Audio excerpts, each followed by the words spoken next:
আমার ওই থিয়েটার দেখেই আমাকে বলেছিলেন যে ওকে হয়তো মানাবে। গান্ধীর সাথে বসবাস করতে কেমন লাগলো? এই জার্নিটা বেশ কঠিন জার্নি। যে আমি যখন একটা জগতে কাউকে চিনি না, সেখানে কাজ করতে গেলে যেটা করতে হবে সেটা হচ্ছে আমাকে গিয়ে বলতে হবে যে আমি চাই। আমি অ্যাকচুয়ালি টেকনিক্যালিটিস কিচ্ছু জানতাম না। ইন বিটুইন শর্টস যা কথা বলছে ডিরেক্টর, ডিওপি এবং এডিটা মিলে, তার আমি কিচ্ছু বুঝতে পারছি না। আর্ট ফর্ম প্র্যাকটিসে তো অ্যাবসলিউট বলে কিছু হয়ই না। আমার ওটা মনে হয় যে আমি যেরকম আমি সেরকম, লোকে আমাকে পছন্দ করুক, না করলে না করুক, কিছু করার নেই আর কি।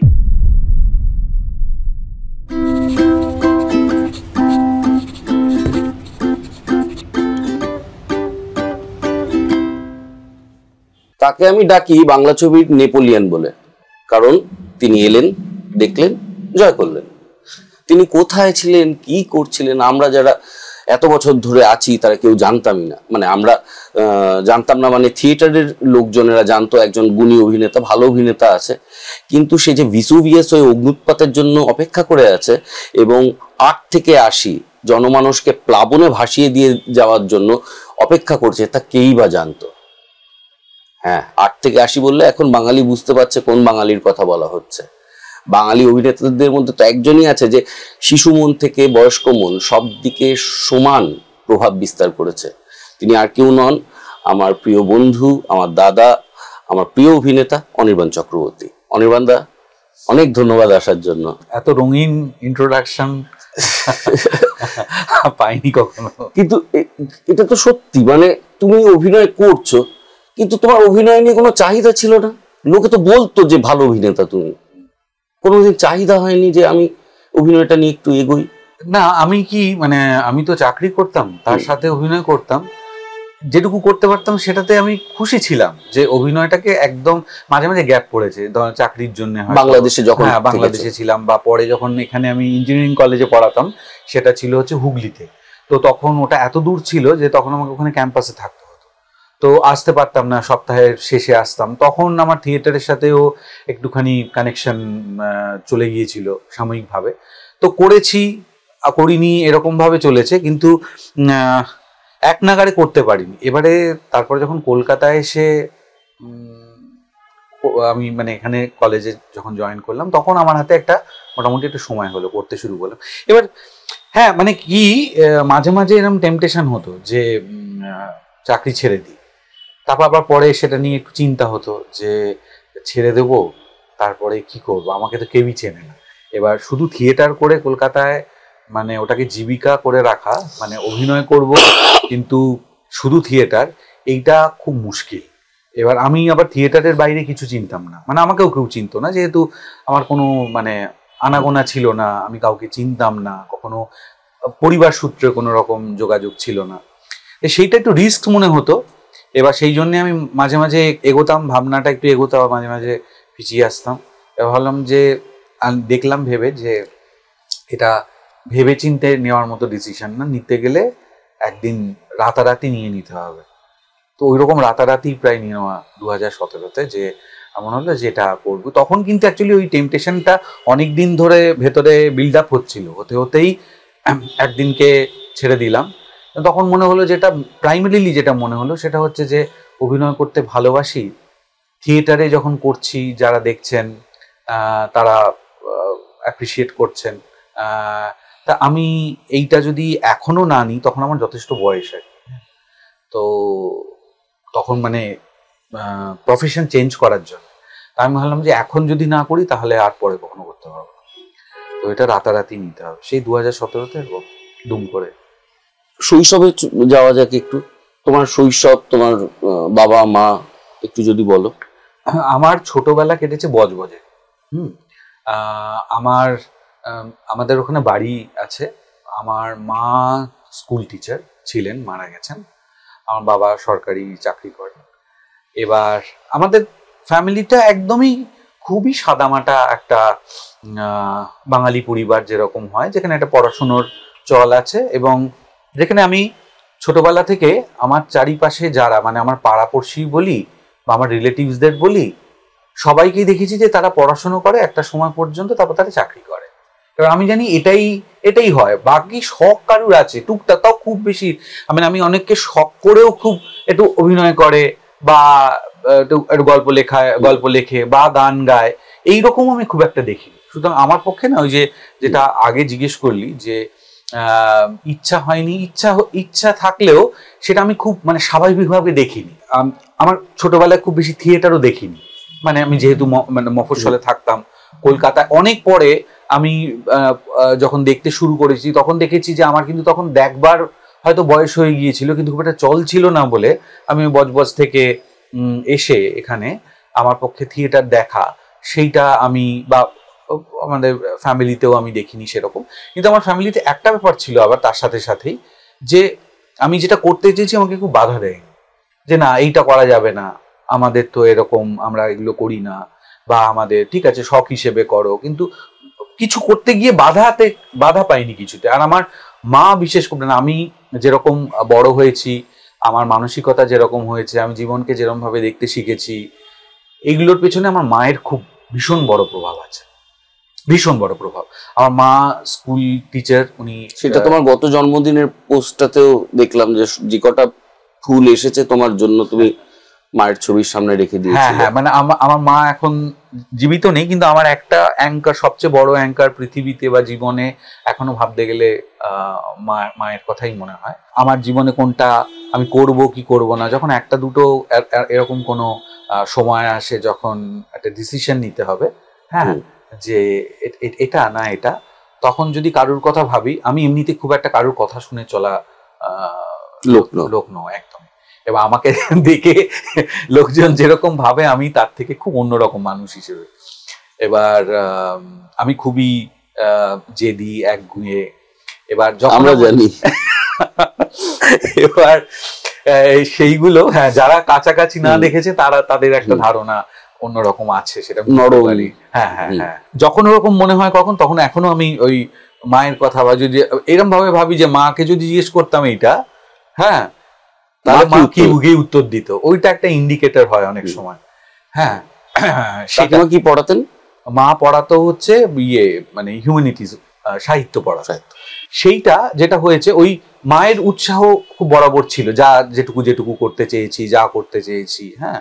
এবং মা নিজে, যেটা হয় না যে নিজে টিচার থাকলে অনেক সময় বাড়িতে খুব একটা কড়াকড়ি, একটা শাসন, এটা করতে হবে, মা কিন্তু সেই ব্যাপারেও খুব একটা, হোমওয়ার্ক পড়ে আছে তো পড়েই আছে, করব, এটা পড়া হয়নি, এটা পড়ার কথা কিন্তু আমার অন্য কিছু পড়তে ভালো লাগছে, সেটা পড়ছি, সেই সব ব্যাপারে একটা প্রচ্ছন্ন একটা প্রশ্রয়, সেইটা সবসময় পেয়ে গেছি। তা বড় হয়ে তারপরে আমি যেটা বললাম যে আমার অভিনয় করতে ভালো লাগে, এটা যখন বুঝলাম তখন করে গেছি। তারপরে যখন ডিসিশন নিয়েছি তখনও কেউ কিছু বাধা দেয়নি, মানে এনকারেজ করেনি হয়তো, বা তাদের খুব করার মতো জায়গা, কারণ তাদেরও তো অপরিচিত এই পুরো ব্যাপারটা। কিন্তু আমি করতে চাইছি সেই ব্যাপারে, ইভেন আমি যখন মানে চাকরি ছেড়ে দেবো বলে ডিসিশন নিলাম, তখনও কিন্তু মানে আপত্তি কেউ করে। তুমি কি সত্যি মানে একটু সেফ খেলতে ভালোবাসতে একটা সময়? তুমি তো একটা সফটওয়্যার প্রফেশনালেরও চাকরি নিতে পারতে, না নিয়ে একাডেমিক্সে কেন চলে গেলে? না, আমি শুরু থেকেই একাডেমিক্সেই চাকরি করেছি, কারণ আমার ওটা ভালো লাগতো। মানে আমার এই যে হিউম্যান ইন্টারাকশন, হ্যাঁ, মানুষের সাথে একটা যোগাযোগ থাকা, ওইটা কিন্তু আমার বরাবর মানে আমার পছন্দের জায়গা। সেই জন্য এমন না যে আমি আগে ইন্ডাস্ট্রিতে যেতে চেয়েছিলাম, হয়নি বলে একাডেমিক্সে এসেছি, সেরকম না।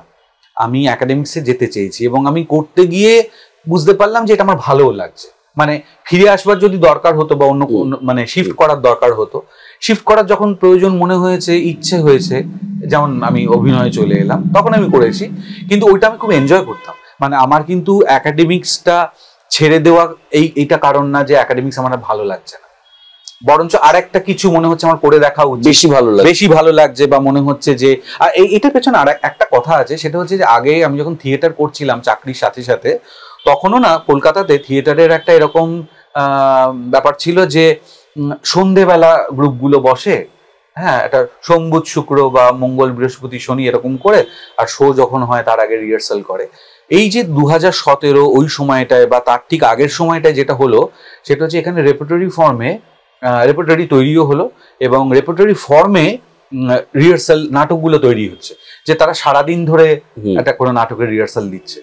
তখন আমাকে আমার খুব প্রিয় পরিচালক অনেকে, যার সাথে আমি পরবর্তীকালে কাজ করেছি, তারা হয়তো কোনো নাটকের কথা বলেছে, কিন্তু সেটাতে আমি মানে পার্টিসিপেট করতে পারি, কারণ আমার কাছে সারাদিন সময় না, আমি সন্ধ্যাবেলাটা শুধু ফ্রি। তো ওইটাও একটা মনে হচ্ছিল যে তাহলে আমি এরকমই করে আমার কেটে যাবে, আমি ওই একটু মানে কোনো রকম ভাবে ছুঁয়ে ছুঁয়ে ছুঁয়ে ছুঁয়ে থিয়েটার করে যাব, পরে তো আমার দেখাও হবে না যে এটা আমি যদি সত্যি করতে চাইতাম তাহলে কি দাঁড়াতো। আমি কিন্তু খুবই অনিশ্চয়তার মধ্যে ডিসিশনটা নিয়েছি, মানে আমার কাছে কোনো কিছু তখন রেডি ছিল না। আমি ওয়েব সিরিজ বা ফিল্মের কাউকে তো চিন্তামই না, ইভেন থিয়েটারেও করলে যে কি হবে একটা চাকরি। তোমার সিদ্ধান্তটা কি শুধুমাত্র থিয়েটারের উপর বেস করেই নিয়েছিলাম? হ্যাঁ, বাপরে, হ্যাঁ হ্যাঁ হ্যাঁ, এতটাই বড় রিস্কি। আমি কিন্তু মানে আমি ফিল্মের কাউকে চিনতাম না, এবং ফিল্মে অভিনয় করাটা আমার এম হিসেবে ছিল না। তোমার দূর দূরান্তেও ছিল না, আমরা জানি। এবং হ্যাঁ, এবং ওয়েব সিরিজ তো তখন কলকাতায় সবে নতুন নতুন, মানে সেটা দেখে যে সেটাতেও। আর টেলিভিশনে আমার খুব একটা আগ্রহ, টেলিভিশনে অভিনয় করব বলে আমি চাকরি ছেড়ে দেবো সেরকম আগ্রহ আমার কোনোদিনও ছিল না। আমি টেলিভিশন খুব একটা বেশি করিও, খুব অল্প একটা সময়ের জন্য একটা 1.5 মাসের একবার করেছিলাম, কিন্তু মানে সেটা কারোরই মনে নেই, আমারও মনে নেই, বলতে গেলে এখন মনে পড়লো। তো মেইনলি যেটা মাথায় ছিল সেটা কিন্তু হচ্ছে যে আমি থিয়েটার করব। তো কিছু আগে পিছে না ভেবেই আর কি এরকম চাপ দিয়েছিলাম। কিন্তু তুমি তো রক্তের স্বাদ পেয়ে গেছিলে, তুমি তো এমন নয় যে ক্যামেরা দেখোনি, তুমি তো ক্যামেরায় কম বয়সে অভিনয় করে ফেলেছো। আমরা যদি অনির্বাণদার থেকে ম্যানেজ করতে পারি, পোস্ট প্রোডাকশনে বসিয়ে দেবো, আপনারা দেখতে পাবেন অনির্বাণদাকে অবিকল কিশোর কবি সুকান্তের মতো দেখতে লাগছে সেই ছবিটাতে। তুমি তো সুকান্তও করেছো। হ্যাঁ হ্যাঁ, সেটাও একটা অদ্ভুত। তখন আমি তখন ছোট খুবই, মানে আমি কোথায় গ্র্যাজুয়েশন পড়ছি। নীতিশ মুখার্জি উনি বানিয়েছিলেন এই দূরদর্শনের জন্য, সেটার নাম ছিল হচ্ছে হে মহাজীবন। তাতে একটা এপিসোডে একজনকে নিয়ে হ্যাঁ গল্পটা। তো সেখানে সুকান্ত চরিত্র করবার জন্য আমাকে এখন দেখে কেউ বলবে যে আমার সাথে সুকান্ত চেহারা মিলে, তখন আমার ওই যে চুলটা, ওই চুলটা কিন্তু আমার নিজের চুল, হ্যাঁ দেখে বোঝা যাচ্ছে ওটা উইগ না। তো আমার ওই থিয়েটার দেখেই আমাকে, থিয়েটার থেকেই আর কি কেউ একজন, তখন আমি টুকটুক করি, মানে আমি পরিচিত না, থিয়েটারও পরিচিত না, কেউ একজন দেখে বলেছিলেন যে ওই আমার কথা যে ওকে হয়তো মানাবে। তারপর আমাকে ডাকলেন, আমি গেলাম ওই লেক গার্ডেন্সের ওখানে ওনার বাড়ি। তো গেলাম, যাওয়ার পরে উনি ইয়ে করলেন, চুল টুল ওরকম করে আঁচড়ে দিলেন, একটা ছবি তুললেন। তারপরে আমি সুকান্ত বললাম। হ্যাঁ, আমি দেখে, আমি মানে অন এন্ড অফ ক্যামেরার আশেপাশে টুকটাক করেছি কখনো, হ্যাঁ, কিন্তু কখনো মনে হয়নি যে না, সেটা আমার একদম মানে বেশিটাই অজানা, মানে থিয়েটারও অজানা, কিন্তু থিয়েটার তবু করেছি অনেক বছর। কিন্তু এই ক্যামেরার সামনের, আর আমাকে গাইড করার মতো কেউ ছিল, মানে অজস্র প্রশ্ন ছিল, হ্যাঁ, কিছুই বুঝতে পারছি না। আমি তো অভিনয়টা গিয়ে থিয়েটারে যেমন করি ওরকম করেই করেছি, কিন্তু এই যে পর্দায় অভিনয় করতে গেলে তার যে একটা শিক্ষার দরকার আছে, অনেক কিছু জানার দরকার আছে, আমাকে গাইড করার মতো কেউ ছিল না, মানে ছিল না, এবং আমি জিজ্ঞেসও কাউকে করতে পারতাম না। তো আমার মনের প্রশ্নগুলো ওরকমই ছিল। আর তখন এত তো ইন্টারনেটে মেটেরিয়াল অ্যাভেলেবেল না যে আমি এটা মনে হচ্ছে আমি একটু খুঁজে দেখি, পড়ে ফেলবো। লাইব্রেরি, যে লাইব্রেরিতে এই ধরনের বই পাওয়া যায় তাতে আমার অ্যাক্সেস নেই। হ্যাঁ, আর পড়ার পরেও অন দ্য ফিল্ড একদম ডিফারেন্ট। তো আমার মানে আমি সেটাই বলছি যে আমার ইভেন কোয়ারিজ গুলো আমি মেটাতে পারছিলাম না। তো ওইরকম একটা মানে ঘাঁটা অবস্থায় আর কি আমার মধ্যে ছিল, কিন্তু এইটা আমার জানা জায়গা ছিল, মানে থিয়েটারটা। তো এইখানে আমি করতে পারি, এখানে আমি যেতে পারি, এখানে আমার জিজ্ঞেস করার লোক আছে, সেইটাতে আমার সেই জন্য মনে হয়েছিল যে আমি স্বাচ্ছন্দ্য। অরুণ মুখোপাধ্যায় তোমার অভিনয় জীবনকে কিভাবে প্রভাবিত করেছে, এবং শিক্ষক হিসেবে ওনার ভূমিকা তোমার জীবন? দারুণ, মানে আমি যতজনের ডিরেকশনে অভিনয় করেছি এখন অবধি, থিয়েটারে তো বটেই, তার মধ্যে তাদের কাছে সবার কাছ থেকে নানা রকম ভাবে শিখেছি, কিন্তু অরুণবাবুর মানে সংস্পর্শে আসার পর আমার এত সেন্সগুলো খুলে গেল। কারণ অরুণবাবু একজন অসাধারণ শিক্ষক। হ্যাঁ, আমি ওনার ডিরেকশনে 8টা নাটকে অভিনয় করবার সুযোগ পেয়েছি, এবং উনিও আমাকে, কিন্তু আমি ওনাকে চিনতাম না, বা আমার ওনাকে অ্যাপ্রোচ করার উনি আমাকে একটা নাটকে দেখে আমাকে খুঁজে বার করেছিলেন, বাড়িতে ফোন করেছিলেন, তারপর যোগাযোগ করতে বললেন, এবং গিয়ে আমি ওখানে, তখন আমি চাকরি করছি, হ্যাঁ, কলকাতাতে। তো তখন আমি ওখানে অভিনয় করতে শুরু করলাম ওনার যে সেন্স অফ থিয়েটার অ্যান্ড যেটা বলবো যে অ্যাক্টিং সম্বন্ধে ওনার ধারণা, ইভেন আর্ট ফর্ম সম্বন্ধে ইন জেনারেল ওনার যে ধারণা সেটা এত বড় এবং উনি এত জানেন, এবং শিক্ষক হিসেবে ওনার সবচেয়ে বড় গুণ হচ্ছে যে তুই যদি ওনার সাথে থাকিস তাহলে তুই এমনি শিখে যাবি। মানে উনি কিন্তু তোকে শেখাবেন না যে আসো আজকে এটা নিয়ে আমরা আলোচনা করি, এটা নিয়ে বলি বা এটা তোমাকে শেখাই, এরকম কিন্তু কিছু না। ইভেন ওনার পরিচালনা করা ডিরেকশনের যে ধরনটা সেটা পর্যন্ত খুব অন্যরকম। উনি কিন্তু কখনো কোনো জিনিস কাউকে ধরিয়ে দেন না যে এইটা এরকম ভাবে বড়। হ্যাঁ, উনি যখন পড়েন ওনার স্ক্রিপ্ট ন্যারেশন হচ্ছে কোনো ইমোশন ছাড়া, উনি জাস্ট পড়ে যাবেন। হ্যাঁ, মানে কোনো ধরিয়ে দেবেন না যে আমি এইভাবে ক্যারেক্টারটাকে দেখছি, লিড করবেন না না না। এবং উনি সবসময় আমি দেখেছি যে এইটা তৈরি হতে দেওয়া যে হ্যাঁ বলো এটা এরকম, আচ্ছা এই ছাড়া কি অন্য কিছু মনে হচ্ছে, মানে আর অল্টারনেটিভ যদি কিছু বেরোয় তাহলে তোর থেকেই বার করবার চেষ্টা করবে। কখন উনি নাটক কম্পোজিশন করবার সময় কখনো বলেন না যে তুমি এখান থেকে এখানে আসবে, এখানে বসবে, তারপরে এটা যাবে, ওই কথাটার সময় জানলার কাছে চলে যাবে, নেভার। তুমি যখন রিডিং উনি সবচেয়ে বেশি এমফেসিস দেন হচ্ছে রিডিং রিহার্সালে, চরিত্রটাকে বোঝা পড়া। আমারও ওইটাই এখনো, মানে আমার এখন ওইটাই চলে আর কি ভেতরে, যে যখন কোনো চরিত্র অভিনয় করতে, সেটা ফিল্ম হোক, সেটা ওয়েব সিরিজ হোক, সেটা থিয়েটার হোক, আসলে চরিত্রটাকে বোঝবার জন্যে, চরিত্রটার ভেতরে তার মাথা, তার মন, এইটা বোঝবার জন্যে যে প্রস্তুতি, সেটাকেই প্রাধান্য দিই। হ্যাঁ, সেটা ওনার কাছ থেকে শেখা। উনি ওই রকম ভাবে একটা তৈরি করে দিয়ে তারপরে যখন মোটামুটি তো চরিত্রটা বোঝা হয়ে যাবে, যখন উনি কম্পোজিশন করছেন, তখন কিন্তু উনি সেটটা জাস্ট বুঝিয়ে দেন, যেখানে এটা আছে, এখানে এটা আছে, এখানে এটা আছে। এবার চরিত্ররা নিজেরা হাঁটা চলা করতে করতে তোমার, এবং বলে দেন যে তোমার যদি দাঁড়াতে ইচ্ছা করে তুমি দাঁড়াবে, তোমার যদি ওর কাছে আরেকটা চরিত্রের কাছে যেতে ইচ্ছা করে তাহলে যাবে, যদি দূরে সরে আসতে ইচ্ছা করে এইরকম ভাবে হবে। একদম শেষে যখন টেকনিক্যাল রিহার্সাল হচ্ছে, উনি প্রায় রিকোয়েস্টের মতো করলে এই সময়টা কি এইখানে এসে দাঁড়াতে পারবি, তাহলে আমি এই আলোটা ইউজ করতে পারবো। হ্যাঁ, সেটা কিন্তু অভিনেতাকে রিকোয়েস্ট করছেন। এবং সেখানে যদি মানে যে অভিনেতার সাথে উনি বুঝেছেন যে এই লেভেলে মানে কি বলবো কমিউনিকেশন করা যেতে পারে, অনেক সময় এমন হয় যে কাউকে বলেই দিতে হয় একদম, সেটা বাদ। কিন্তু আদারওয়াইজ উনি বলেন যে তো এখানে কি সে দাঁড়াতে পারবি, তাহলে এই লাইটটা আমি নেবো, তো যদি মনে হয় আচ্ছা আমি দেখছি। আর ওনার কিন্তু এগুলোতে কোনো ইগো নেই, আমি ডিরেক্টর, আমি বলছি, হ্যাঁ তাহলে তুমি কেন এখানে আসবে না, এটাই তো শেষ কথা, তোমাকে কত ভাবতে হবে না বাবা, আমি এটা ডিজাইন করেছি, একেবারেই না। জিজ্ঞেস করবে, রিকোয়েস্ট করবে, তাতে যদি তুমি আমি স্যার দেখছি, হ্যাঁ দেখছি হয় কিনা, উনি সেটা দেবেন। এবং সেটা যদি তুই পারিস তাহলে খুব ভালো, একান্ত যদি না পারিস উনি অন্য একটা লাইট ইউজ করবেন, কিন্তু তোকে জোর করবেন। এইটা এই যে একদম একজন ডিরেক্টর, সে ডিরেকশন দিচ্ছে কিন্তু বুঝতে দিচ্ছে না যে আমি ডিরেকশন দিচ্ছি, অ্যাকচুয়ালি তোমাকে দিয়ে করিয়ে নিচ্ছি। তোর মনে হবে যে আমি নিজেই তো করলাম, কিন্তু ওই পুরো জিনিসটা তৈরি করা যাতে ওইটা হয়, অদ্ভুত একটা ব্যাপার। এবং তারপরে আমি ওনার কাছে এই খোলা জিনিসটা পাওয়ার পরে আমার মনে যে কোয়েশ্চেন গুলো হতো, আমি জিজ্ঞেস করতাম যে এটা এরকম কেন, এটা কি, এটার মানে কি, উনি ওনার মতো করে সময় বুঝিয়ে দিতেন। এবং যখন এমন হয়েছে যে রিহার্সালে আমি নেই, বা অন্য কেউ, যে কেউ যদি এটা করে যে আমার রিহার্সাল আজকে নেই, কিন্তু আমি জাস্ট উনি আছেন রিহার্সাল রুমে, আমি থাকবো, সে পাশে থাকলে এত কিছু শেখা যায়।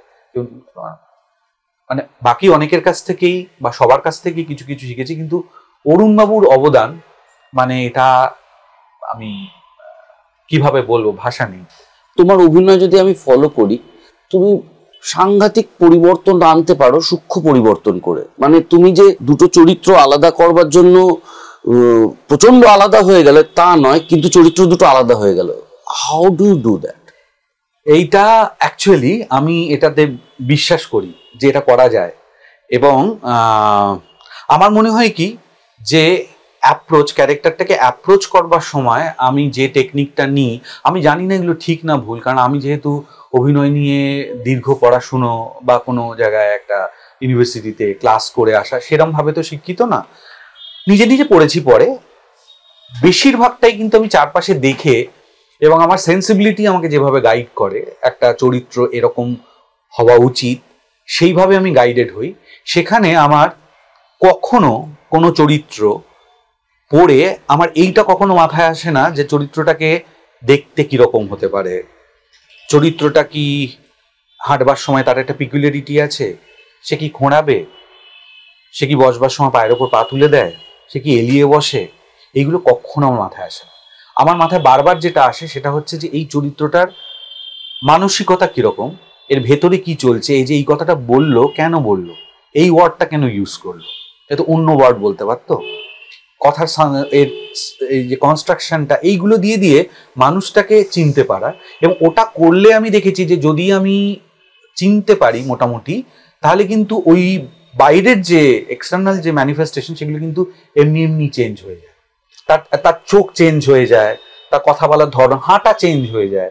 এবং ওটা কিন্তু খুব কনসিয়াসলি যে করছে, এটা আমার পক্ষে এক্সপ্লেন করা খুব মুশকিল যে কি করে ওটা হচ্ছে। কিন্তু আমি বুঝতে পেরেছি যে কি, মানে যে কদিন অভিনয় করছি আমি এটা বুঝতে পেরেছি যে আমি যদি মানুষটাকে চরিত্র হিসেবে চিনতে পারি, তাহলে কিন্তু ওই বদলগুলো সেগুলো কিন্তু আপনা আপনি হয়ে যায়। তার মধ্যে কস্টিউম কিছুটা কন্ট্রিবিউট করে। হ্যাঁ হ্যাঁ হ্যাঁ, সেগুলো তো করেই আর কি। হ্যাঁ, সেগুলো ভাবছে লোকজন, তো অন্য লোকজনরা, হ্যাঁ, যে কিরম জামা কাপড়, সেগুলো নিশ্চয়ই তাতে তুমি পড়ার পর হ্যাঁ হ্যাঁ হ্যাঁ হ্যাঁ হ্যাঁ সে তো হয়। আমি নিশ্চয়ই, আমাকে যদি হঠাৎ করে মানে আমি প্যান্ট শার্ট পরে রয়েছে, আমাকে যদি লুঙ্গি পরিয়ে দেওয়া হয় বা আমাকে যদি ধুতি পরিয়ে দেওয়া হয়, আমার তো সেটা হাট চেঞ্জ হবেই আর কি। হ্যাঁ, তো সেইগুলো আছেই। কিন্তু আমি নিজে ভাববার সময় কিন্তু শুধু প্রাইমারিলি মানে মানে মস্তিষ্কটাকে নিয়েই ভাবার চেষ্টা করি, বা মনটা নিয়ে বোঝবার চেষ্টা করি যে একই রকম। একটা কথা আছে যে বাঘকে দেখতে হলে চিড়িয়াখানায় দেখো না, তাকে জঙ্গলে দেখো। তো আমি বাঘকে জঙ্গলে দেখে এসেছি, তোমাকে মঞ্চে দেখে এসেছি। মহাত্মা ভার্সেস গান্ধী, এখানে তুমি গান্ধীর ভূমিকায় অভিনয় করলে। এমন একজন মানুষ, আলোচিত, সমালোচিত, বন্দিত, নিন্দিত, আমাদের 500 টাকার নোট, 2000 টাকার নোট, 1000 টাকার নোট, যাই নোট হোক তাতে গান্ধীজি আছেন, এবং আমাদের গালাগালিতে হোক, আমাদের চিন্তায় হোক, তিনি আছেন। কিরম ভাবে তুমি গান্ধীজিকে ভাবলে, কি দেখলে গান্ধীজির, মানে গান্ধীর সাথে বসবাস করতে কেমন লাগলো? আমি খুব ভক্ত ভদ্রলোকের, এটা আমি বলে দিই। এই জার্নিটা বেশ কঠিন জার্নি। মানে কিছু চরিত্র যেগুলোতে অভিনয় করতে গেলে একটু, যেটা আমরা বলি, বেগ পেতে হয়, গান্ধীর ক্ষেত্রে একটু বেগ পেতে হয়েছে।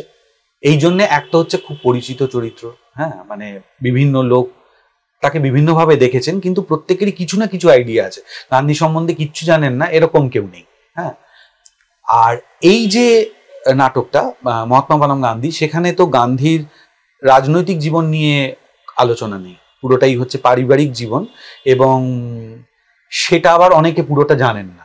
হ্যাঁ, আমি যখন এই স্ক্রিপ্টটা পড়লাম, প্রথমত আমার এটা করবার পেছনে কারণ হচ্ছে স্ক্রিপ্টটা আমার অনবদ্য লেগেছিল। এগেন, এটা অরিজিনাল তো অজিত দলভির একটা নাটক, সেটার অরুণবাবুই তার অ্যাডাপ্টেশন করেছেন। সেই অ্যাডাপ্টেশনটা চমৎকার। এবং গান্ধীর চরিত্র এবং হরিলাল, গান্ধী এবং হরিলাল তার বড় ছেলে, এদের দুজনের মধ্যে যে দ্বন্দ্বটা, সেটা এত চমৎকার করে লেখা আছে যে প্রত্যেকটা জায়গায় গিয়ে গিয়ে, প্রত্যেকটা দৃশ্যে গিয়ে দর্শক হিসেবে একবার হরিলালের পক্ষ নেওয়া আর একবার গান্ধীর পক্ষ নেওয়া, এটা আমি পড়তে গিয়ে দেখেছি পাঠক হিসেবে। যে কখনো মনে হচ্ছে না না ওর যুক্তিটাই ঠিক, কখনো মনে হচ্ছে না ওর যুক্তিটা ঠিক।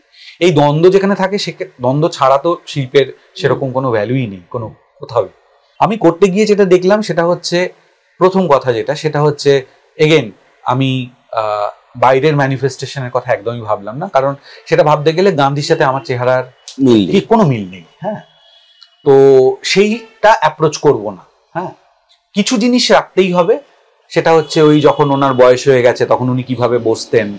হ্যাঁ, এইগুলো বাদ দিলে বাকিটা পুরোটাই এই যে হরিলালের সাথে ওর যে দ্বন্দ্ব, সেখানে বাবা হিসেবে একজন বড় মানুষ, আমি এরকম মানুষের সান্নিধ্যে তো কাটাইনি কখনো, না আমি সেই বড় মানুষটা, না আমি কোনো বড় মানুষের ছায়ায় চাপা পড়ে যাওয়া একজন মানুষ। তো এটা আমার অদেখা অ্যাকচুয়ালি। কিন্তু হলে কি হতে পারে, এবং একজন ছেলে যখন বাবার কাছ থেকে একদম বাবা হিসেবে যে যা জিনিস এক্সপেক্ট করা যায়, সেই হরিলাল যেগুলো চাইছে সেগুলো তো খুবই সাধারণ জিনিস। কিন্তু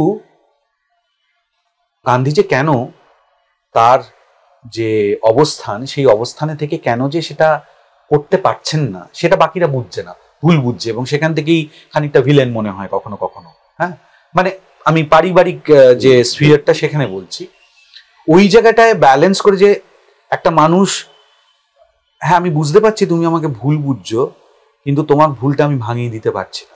আমার অবস্থানটা আমার অবস্থানটা আমি জানি যে আমি অন্যায় করছি না, কিন্তু তোমাকে যে আমি খুলে বলবো সেটাও আমি চাইছি যে তুমি তোমার বোধ দিয়ে সেটা বোঝো। এটা আমার আশা। তুমি পারছো না, তুমি ফেল করছো, আমি বুঝতে পারছি, কিন্তু তবু আমি তোমাকে গিয়ে নিজেকে এক্সপ্লেন করব না। এই যে একটা মানে বিভৎস একটা টার্ময়েলের জায়গা, ইমোশনাল টার্ময়েল, এবং ভুল বুঝছে তবু আমি ঠিক করে দিতে চাইছি না বলে ঠিক করছি না, এইটা খুব কষ্টকর একটা জার্নি।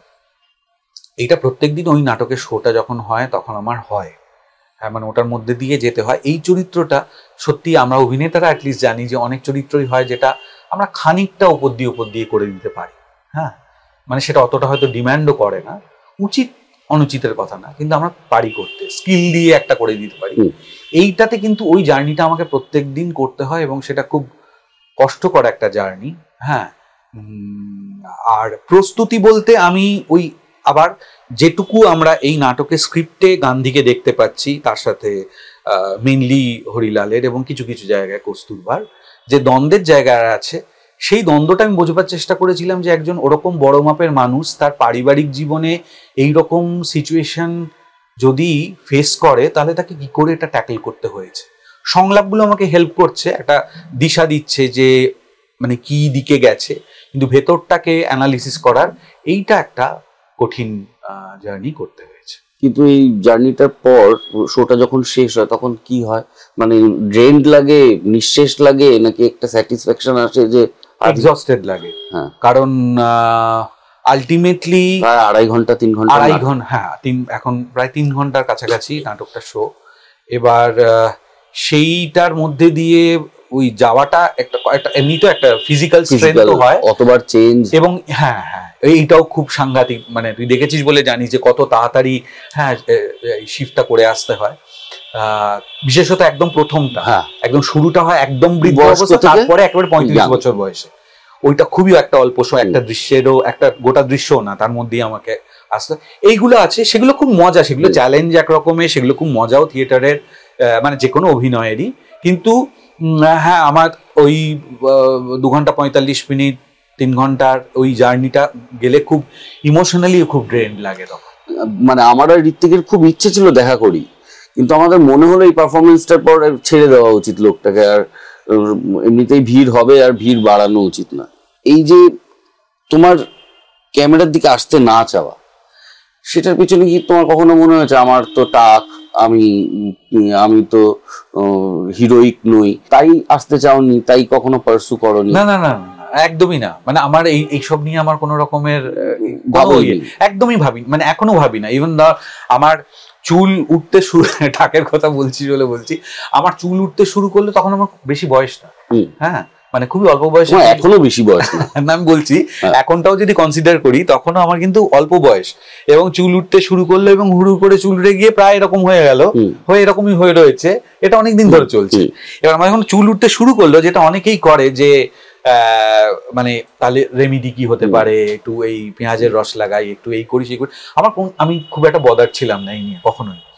তো অভিনয় করতেও যখন এলাম তখনও কিন্তু এই নিয়ে আমার কোনো রকমের মানে সংশয় ছিল না, এবং আমি হিরো হতে তো আসিও নি, মানে হিরো হওয়ার আমার কোনো বাসনাও ছিল না। আমি ভালো অভিনেতা হওয়ার চেষ্টা সেইটাই এখনো করে যাচ্ছি, এবং শুরুতেও তাই ছিল। আমার অ্যাকচুয়ালি কি ছিল, যেটা আমি না ভয় পেতাম মানে কি একটু আমার আনইজি লাগতো, কারণ আমি যেহেতু কাউকে চিনি না। এবং দেখ, একটাই রাস্তা আছে, সেটা হচ্ছে যে আমি যখন একটা জগতে কাউকে চিনি না সেখানে কাজ করতে গেলে যেটা করতে হবে সেটা হচ্ছে আমাকে গিয়ে বলতে হবে যে আমি অভিনয় করতে চাই। তারপর সে আমায় যদি সুযোগ দেয় আমি তখন করে দেখাবো, তাতে পছন্দ হোক কি না হোক। কিন্তু ওই যে বলতে চাওয়াটা, একটা অচেনা কাউকে গিয়ে অ্যাপ্রোচ করা যে আমি অভিনয় করতে চাই, আমাকে কি একটা সুযোগ দেবেন, এইটা আমার পক্ষে মানে খুবই ডিফিকাল্ট, এখনো ডিফিকাল্ট। হ্যাঁ, মানে খুব পরিচিত হয়ে গেছে বন্ধু, তুই যদি এখন একটা ডিরেকশন করিস, হ্যাঁ যদি আমি সেটা জানতে পারি, তাহলে আমি হয়তো বলতে পারবো না রাহুল আমি কি তোর ছবিতে একটা সেটাও বলতে পারবো না। তো কিন্তু ওইটা আমার একটা খুবই মানে আমি জানতাম ওটা আমার চেনা ছিল যে আমি এটা জানি। কিন্তু দীর্ঘদিন মঞ্চে অভিনয় করার পর যখন ক্যামেরায় ট্রানজিশন হয় তখন অনেক অভিনেতার অসুবিধা হয়, তোমার সেই অসুবিধা হয়েছে কিছু? না, তারপর তোমার স্টেজের অভিনয়টাও কি স্বাভাবিক। হ্যাঁ হয়তো সেটা একটা কারণ। আমি ওই অভিনয়টা দেখতে ভালো লাগে আমার, ওই অভিনয়টাই বিশ্বাসী।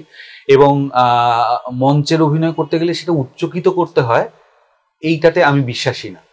কতগুলো স্কিল আছে, সেটা হচ্ছে ওই অভিনয়টা করব কিন্তু সবাই শুনতে পাবে, সেইটা একটা স্কিল যে শুনলে স্বাভাবিক মনে হচ্ছে, সামনের লোকও সামনে যে বসে আছে একদম তার মনে হচ্ছে না যে আমার মানে কান পেটে যাবে, আবার যে লাস্টে বসে আছে সেও শুনতে পাবে, ওটা একটা স্কিল যেটা ডেভেলপ করতে হবে ওভার টাইম। কিন্তু ওরকম ভাবে যে স্টেজে অভিনয় করা যায় এবং আমার যেহেতু দেখতে ভালো লাগে ওইটা, তবে হ্যাঁ সেটা আবার নাটকের ফরম্যাটের উপর ডিপেন্ড করে। যখন মারিচ সংবাদে অভিনয় করি মারিচ হিসেবে তখন তো সেটাকে ওইভাবেই বলতে হয়, ওই প্রজেকশনটাই দরকার। কিন্তু আমি অন্য যখন চরিত্র করব যেটা এখনকার আমার চেনা জানা চারপাশে, তখন আমি এরকম ভাবেই কথা বলবো যখন এমন কথা বলছি। এবং সেটা শুধু ফিল্মে সম্ভব, সেটা যে মঞ্চে সম্ভব না বলে একটা শোনা যায়, আমি সেটাতে বিশ্বাস করি না। এবার আমি যখন প্রথম স্ক্রিনে অভিনয় করতে শুরু করলাম, আমি অ্যাকচুয়ালি এই টেকনিক্যালিটিস কিচ্ছু জানতাম না। হ্যাঁ, এবার আমার চারপাশে মানে ইন বিটুইন শর্টস যা কথা বলছে ডিরেক্টর, ডিওপি এবং এডিটা মিলে, তার আমি কিচ্ছু বুঝতে পারছি না।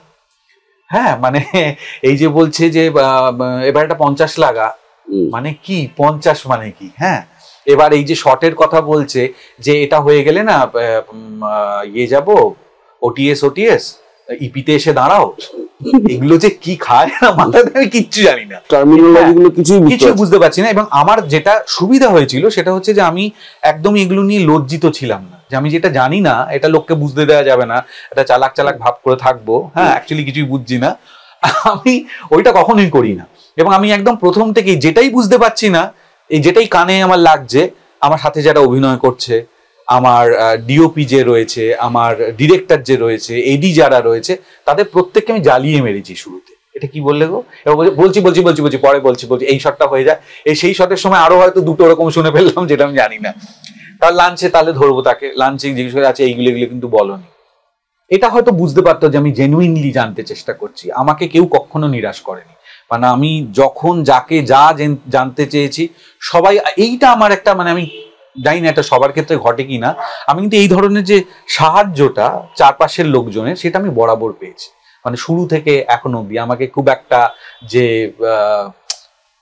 থাক বা এখন একটু পরিচিতি হয়ে গেছে বলে ও জিজ্ঞেস করেছে ওকে কি বলবো, এরকম না। আমি যখন জানতাম না তখনও লোকজন সাহায্য করেছে, এখনো লোকজন সাহায্য করে।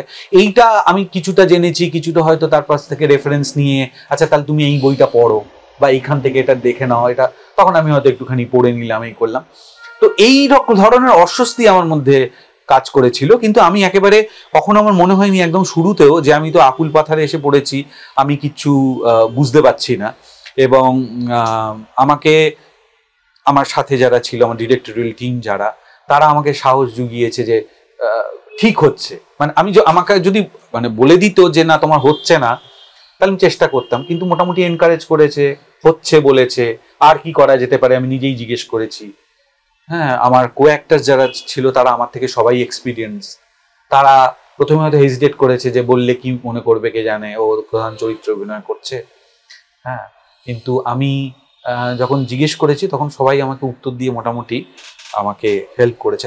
আমার অস্বস্তি তো ওইটা নিয়েছিল যে আমি কিছুই টেকনিক্যালিটিস কিছু জানি। কিন্তু এই প্রসঙ্গে তুমি একটা কথা বললে যেটা তোমার সম্বন্ধে খেটে যায়, যেটা হচ্ছে তুমি বললে যে আমি যদি ভান করতাম যে আমি অনেক কিছু বুঝছি, সেটা আমি করিনি। এটা খুব ব্যক্তি অনির্বাণকে চিহ্নিত করে। তোমার কোনো বিষয়ে কোনো ভান খুব কম আছে, এবং তোমার যদি কোনো কিছু অপছন্দ হয়, it shows in your face very quickly. এটাতে কখনো সমস্যা হয় না? হয় হয়তো, কিন্তু আমি এরকমই, মানে আমি এই জন্য চেঞ্জ করতে চাই না খুব একটা। সবার সবকিছু কি করে পছন্দ, আমারও তো অনেক কিছু অনেকের পছন্দ হয় না নিশ্চয়ই। হ্যাঁ, তো তারা যদি আমাকে বুঝিয়ে দেয়, আমি কিন্তু আমার জন্য সহজ হবে যে তোমার এইটা আমার ভাই ভাল লাগে না, ঠিক আছে, আমি বুঝে গেলাম। বরঞ্চ আমার সাথে যদি ভান করতে থাকে যে সে একদমই পছন্দ করছে না, কিন্তু আমি মনে হচ্ছে বা হয়তো আমাকে খুব পছন্দ করে, দুজনের জন্যই মানে ক্ষতিকর এবং অস্বাস্থ্যকর, ওয়েস্টেজ অফ টাইম। হ্যাঁ, অ্যাকচুয়ালি তাই, এনার্জি। হ্যাঁ। তো আমার ওটা মনে হয় যে আমি যেরকম আমি সেরকম, লোকে আমাকে পছন্দ করুক করুক, না করলে না করুক, কিছু করার নেই আর কি। আর ইয়েতে কোনো আর্ট ফর্ম প্র্যাকটিসে তো অ্যাবসলিউট বলে কিছু হয়ই না। মানে আমি একটা কিছু করব তাতে 100 জনেরই ভালো লাগবে, এটা তো অবাস্তব। কিছু লোকের ভালো লাগবে, সেটা মানুষ হিসেবেও কেউ ভালো লাগবে না, আমি সেটা বুঝিয়েই দিই আর কি। হয়তো 4টে কড়া কথা বলি না একান্ত দরকার না হলে, কিন্তু এটা যে আমার ভালো লাগছে না সেটাতে আমি বিশ্বাসী বলে করি আর কি। লোকে যখন কেউ সিনেমা শোনাতে আসে অনেক কিছু জিজ্ঞাসা করে। তুমি প্রতিমকে জিজ্ঞাসা করেছিলে আমাকে ঘুমোতে দেবে তো? প্রতিমকে না, দেবালয়কে জিজ্ঞাসা করেছো। সরি দেবালয়, এটা বলো একটু। আমার খুব বেসিক কিছু নিড আছে, তার মধ্যে একটা হচ্ছে আমাকে দিনে বেশ কিছু ঘন্টা ঘুমোতে দিতে হবে। ওইটা আমার খেতে না দিলেও চলবে, আমি ম্যানেজ, আমি খাই খুবই কম, হ্যাঁ একদম অল্প সময়, মানে কিন্তু ঠিকঠাক সময় খাই। এবার ওইটা ঠিক আছে তবু, যে আমি খাওয়া ছাড়া বা খুব যে এটা পাওয়া যাচ্ছে না আজকে এটা খেয়ে নাও, আমার তাতেও আমি ওকে, কিন্তু আমার ঘুমোতে না দিলে আমার পুরো সিস্টেমটা কেটে যায়।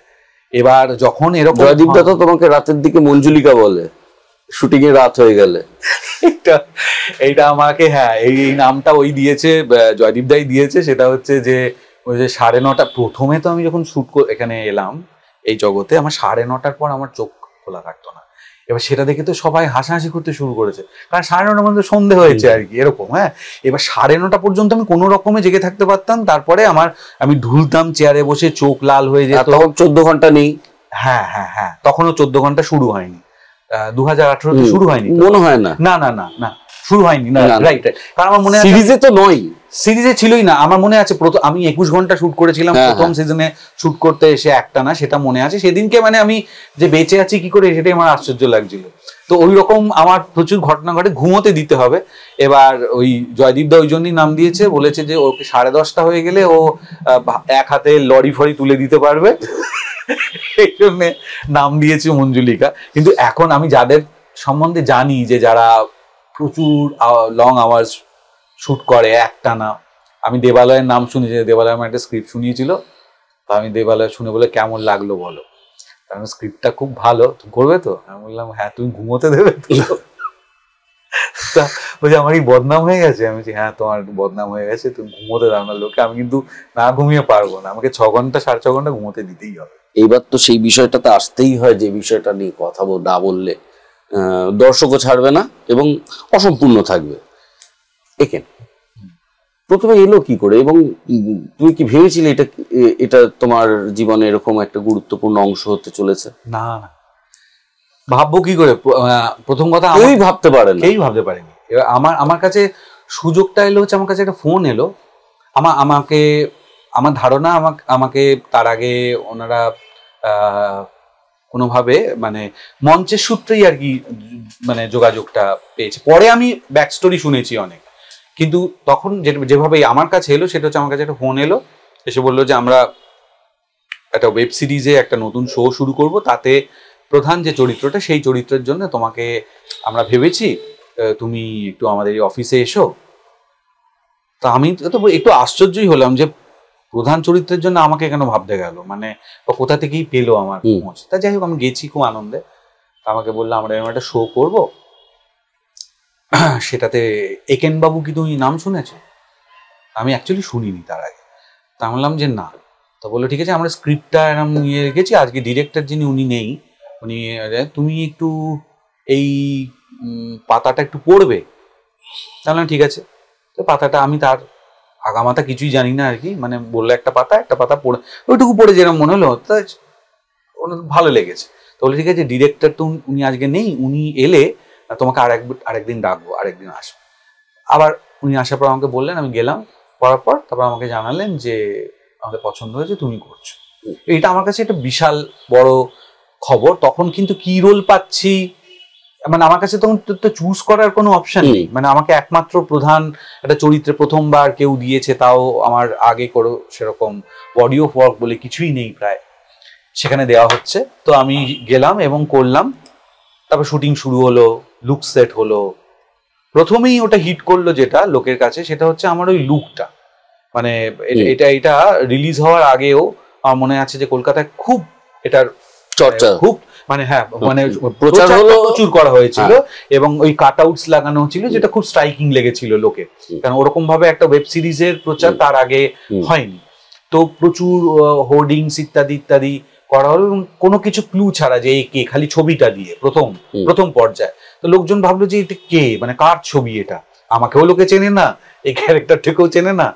তারপরে আস্তে আস্তে আস্তে আস্তে করা হলো। এবং এই যে তুই বলছিস, যেটা জিজ্ঞেস করছিস যে আমি ভেবেছিলাম কিনা, ভাববার কোনো অবকাশ ছিল না, কারণ পুরো টিমের মাথায় কিন্তু একটা সংশয় ছিল যে লোকে আদৌ পছন্দ করবে কিনা, কারণ এই ধরনের ডিটেকটিভ কেউ দেখেনি, মানে অদ্ভুত পাগলাটে ডিটেকটিভ বলতে তো এক ধরনের ধারণা আছে, এবার তার সাথে এতই এটা কন্ট্রাডিক্টরি যে আদৌ লোকে পছন্দ করবে কিনা, ছুঁড়ে দেবে কিনা, সেইটা বোঝা যায়নি। আমার নিজেরও এই নিয়ে কোনো রকমের আশা ছিল না যে এটা দারুণ পছন্দ করবে, চাইছিলাম তো মনে মনে বটেই, কিন্তু এটা নিয়ে কোনো রকমের ছিল না, আমার আশা তৈরি হয়।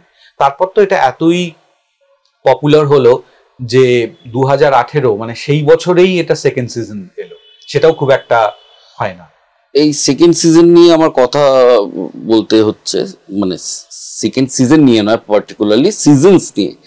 আমার খুব সম্ভবত যতদূর ধারণা আমাদের দেশে এটা রেকর্ড হয়ে গেছে যে একই ক্যারেক্টার 8টা সিজনে কেউ রিপ্রাইজ করেছে, এবং তিনটে ফিল্ম, দুটো আর 3 নম্বর রেডি হবে করছে, মানে ভাবছে, প্ল্যান চলছে। হ্যাঁ, সেটা তো একটা যুদ্ধের জন্য আটকে গেল তোমাদের রাশিয়া যাওয়াটা, না হলে এতদিনে 3 নম্বরটা হয়ে যায়। মোট 10 বার তোমার একেনকে রিপ্রাইজ করা হয়ে গেছে 6 বছরের মধ্যে। এক হচ্ছে একেনকে কি করে বাঁচিয়ে রাখো এতবার রিভিজিট করার সময়, কেমন লাগে যখন এরকম একটা রেকর্ড তুমি করে ফেলেছো না জেনেই? না, ওই আগে সেকেন্ডটা বালখিল্য প্রশ্ন বলে আমার কিরম লাগে, মানে কি, মানে ভালো লাগে, মানে তার থেকে বেশি কিছু না। মানে আমি রেকর্ড করে ফেলেছি ইত্যাদি ইত্যাদি, লোকজন বলেন, শুনি, ঠিক আছে, কিন্তু সেটা জেনে আমি মানে কি বা করবো তার জন্য। হ্যাঁ, মানে আমি পরের বার একটু বেশি সিরিয়াস হয়ে করবো বা কম সিরিয়াস হয়ে করবো এমন তো না। তো সেই জন্য শুনি, ভালো লাগে।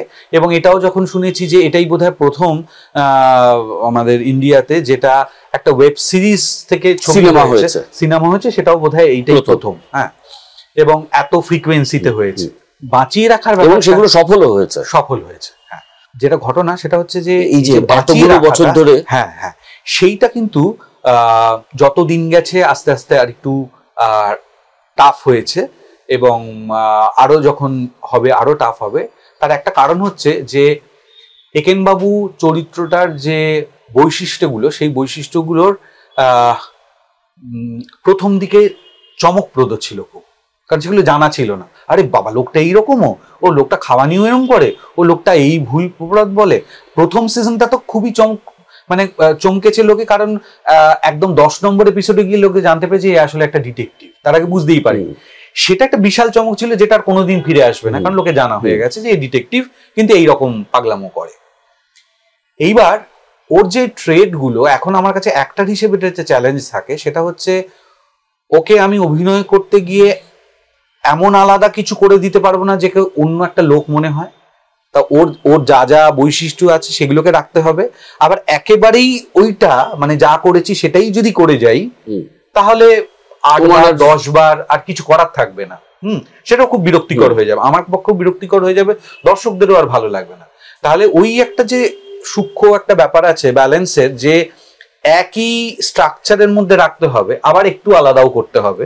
হ্যাঁ, সেইটা একটু সাবধানে করতে হয়। এবং বাঁচিয়ে রাখার জন্য আমি যেটা করি সেটা হচ্ছে, আমাকে একেনবাবুর একটা সুবিধা আছে যে একেনবাবুকে প্রত্যেকবার একটা নতুন জায়গায় নিয়ে ফেলা হয়। হ্যাঁ, সমুদ্রের ধার, জঙ্গল, পাহাড়, মরুভূমি। হ্যাঁ, আর এই লোকটা যে এতটা পাগলামো, খানিকটা ছেলে মানুষই, বিশাল শেয়ানা, হ্যাঁ, এই সবকিছুর কম্বিনেশনে একটা লোক নতুন জায়গায় গিয়ে এবং লোককে বিরক্ত করতে প্রচন্ড ভালোবাসে এই লোকটা। তাহলে এবারে গিয়ে তাহলে নতুন কাকে পেলো, তাকে কিভাবে বিরক্ত করতে পারে, এই জিনিসগুলো যে ইম্প্রোভাইজ করার, ওইগুলোর উপরে জোর দিই। হ্যাঁ, যাতে একটা নতুন কিছু তৈরি হয়। যেমন এবারে সিজনে যেটাতে তুইও অভিনয় করেছিস, সেটাতে যেহেতু গিয়ে ওই মামাকে একবার আমরা দেখেছিলাম অনেক আগে, ওই মামাকে পেয়েছি। তো মামা হচ্ছে এমন একজন লোক যার কাছে ও খুব শায়েস্তা থাকে আর কি, খাপ খুলতে পারে না। তো সেইখানে গিয়ে কি হচ্ছে, নতুন যে চরিত্রগুলো আমি মিট করি প্রত্যেকবার গল্পে, তাদের সাথে ওর অ্যাপ্রোচটা কিরকম হবে, এইটা একটা, এইগুলো দিয়ে একটু মানে তৈরি করবার চেষ্টা করি আর কি, যে নতুন কি হতে পারে। হ্যাঁ, একটা তো হচ্ছে নতুন জায়গা, সেখানকার কালচার, সেখানকার খাবার, সেসব নিয়ে ওর একটা ইন্টারেস্ট আছে, হ্যাংলামো আছে। হ্যাঁ, তারপর যেমন তোমরা এইটা, আমি একটা এক্সাম্পল দিলে বুঝতে পারবি, সেটা হচ্ছে যে যখন রাজস্থানের ওইটা হলো এবং উটে চাপার, উটে চড়বে ও, উটে চড়ার দুটো সিকোয়েন্স থাকবে, একটা হচ্ছে উটে উঠে ও সুন্দরভাবে ঘুরছে, আর একটা হচ্ছে এখানে উটে করে ওকে চেস করতে হচ্ছে। এবার সেই সময় উটে ওঠার আমরা বিখ্যাত বাংলা জানি যে জটায়ুর সাথে বারবার এর রেফারেন্সও করা হয়, হ্যাঁ, তুলনা করা হয় সেটা। এবার ওই যে আমাদের বিখ্যাত দৃশ্যটা রয়েছে, তাহলে একেন বাবু হয়ে আমি যখন ওই উটে উঠবো, তখন আমি কি করব? আমি কি ওটার ওই রকম করবো নাকি একদম অন্যরকম কিছু করব? এটা যেমন একটা ভাবনা, যে আমি ভাবলাম যে না, ও তো অ্যাকচুয়ালি ট্রেন্ড একজন পুলিশ। হ্যাঁ, তাহলে ওই জায়গাটায় গিয়ে ও কোনো ওই যে লোক দেখিয়ে মাঝে মাঝে বদমাইশি করে লোককে বিরক্ত করে, যেটা আমি পারছি না, হ্যাঁ, আমি এই ভাষাটা জানি না, এটা কিন্তু যখন ওকে ওইরকম একটা সিচুয়েশনে পড়তে হবে, তখন তো স্মার্টলি করবে। তাহলে আমি এটা স্মার্টলি করবো।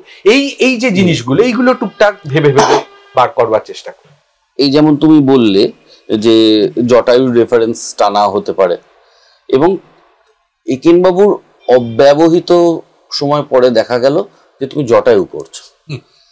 আজকে তুমি নানা রকম চরিত্র পাচ্ছ, দেবের সাথে প্রধান করছো, সত্যি বলে সত্যি কিছু নেই করছো, নানা রকম চরিত্রে, প্রতিম ডি গুপ্তর সাথে চালচিত্র করলে, প্রতিমের সাথে আরেকটা করবে, আদিত্য বিক্রমের সিনেমা করছো, কিন্তু তখন তো করছিলে না।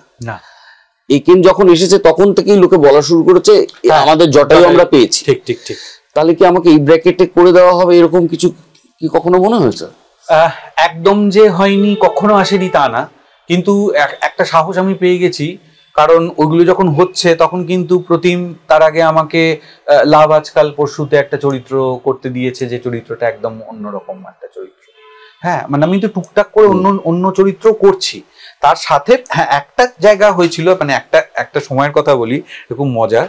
যখন আমি একেন করছি, যখন আমি জটায়ু করছি, জটায়ুর জন্য আমাকে বলেছে করতে, এবং তখন আমাকে সৃজিতি কাকাবাবুতে একটা রোল দিয়েছে, যে রোলটা হচ্ছে অ্যাকচুয়ালি ভিলেন, যে আবার হচ্ছে জটায়ুর মতো সেজে থাকে।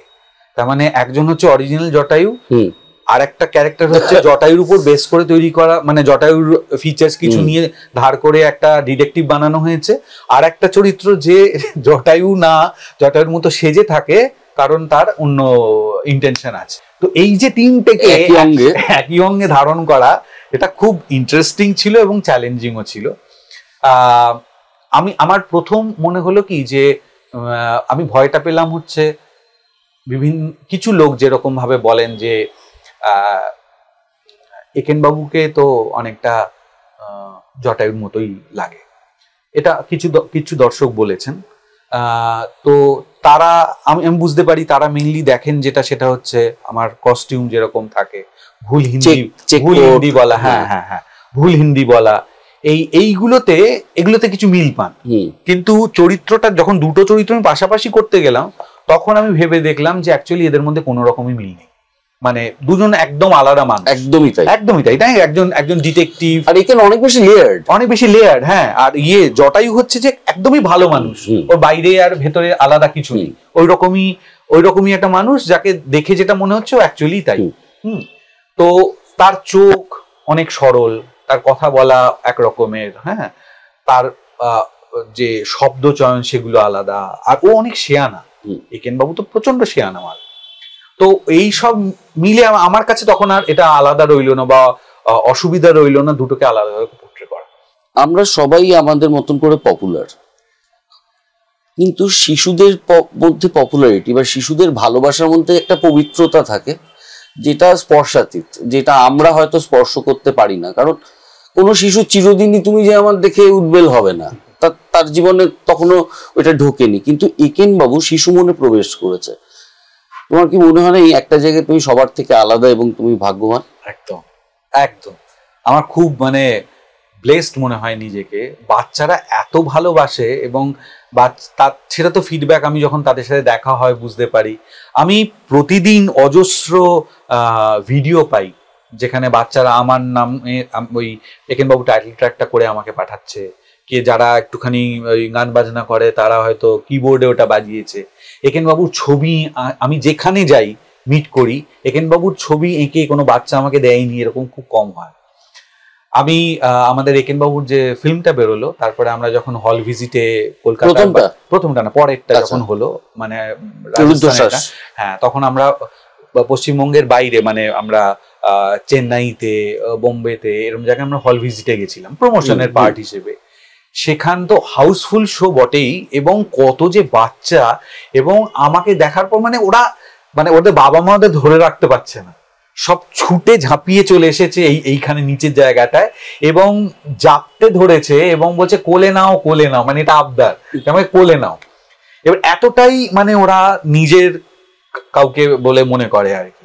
এবার সে একজনকে কোলে নিয়েছি পর বাকিরা আমাকেও না, আমি দুজন তারপর হচ্ছে লাইন দিয়ে দাঁড়িয়ে রয়েছে, একে নামাচ্ছি, একে সেসব ছবি আছে ভিডিও আছে, তার মানে অপূর্ব। মানে এমন হয়েছে বাচ্চারা প্রথমে দেখে গোঁপ নেই তো, প্রথমে অনেক বাচ্চা যারা তারা বুঝতে পারে না এরকম থাকলে তোমার গোঁপ কোথায়, কারণ গোঁপটা নকল, গোঁপটা তো যখন শুটিং করি তখন লাগাই। কি করে লাগাও?